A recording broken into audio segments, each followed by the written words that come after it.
ఆదికాండం 4వ అధ్యాయం 11వ వచనం.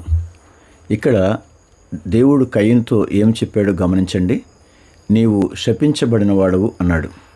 దేవుడు కయీనును శపించాడు, కానీ ఆదామును శపించలేదు. ఎందుకు అంటే ఆదాము విషయంలో దేవుడు నేలను మాత్రమే శపించాడు, కానీ ఆదామును శపించలేదు.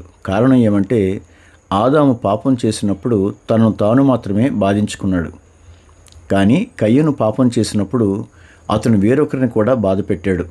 మీరు ధూమపానం లేదా మద్యపానం వంటి పాపం చేసినప్పుడు మీరు మీ శరీరాన్ని మాత్రమే నాశనం చేసుకుంటారు, తద్వారా మిమ్మల్ని మీరు మాత్రమే బాధించుకుంటారు. కానీ మీరు వేరొక వ్యక్తిని బాధ పెడితే ఆ పాపం చాలా తీవ్రమైంది. కానీ ఎంతమంది క్రైస్తవులు పొగ త్రాగడం, మద్యపానం కంటే ఇతరులకు వ్యతిరేకంగా మాట్లాడడం దారుణం అని నమ్ముతారు. ఇతరులను బాధ పెట్టే పాపాలు దేవుని దృష్టిలో మిమ్మల్ని మాత్రమే బాధించే పాపాల కంటే చాలా తీవ్రమైనవి. అందుకే కయీను శపించబడ్డాడు. కాబట్టి మీరు ఒక వ్యక్తిని బాధ పెట్టినప్పుడల్లా దానిని తీవ్రంగా పరిగణించండి. ప్రార్థన. ప్రియమైన ప్రభువా, పాపం తమను బాధించేదైనా ఇతరులను బాధించేదైనా పాపాన్ని నీవు సహించవు అనే జ్ఞానం నీ బిడ్డలకు దయచేయి. యేసు నామములో ప్రార్థిస్తున్నాము తండ్రి. ఆమెన్.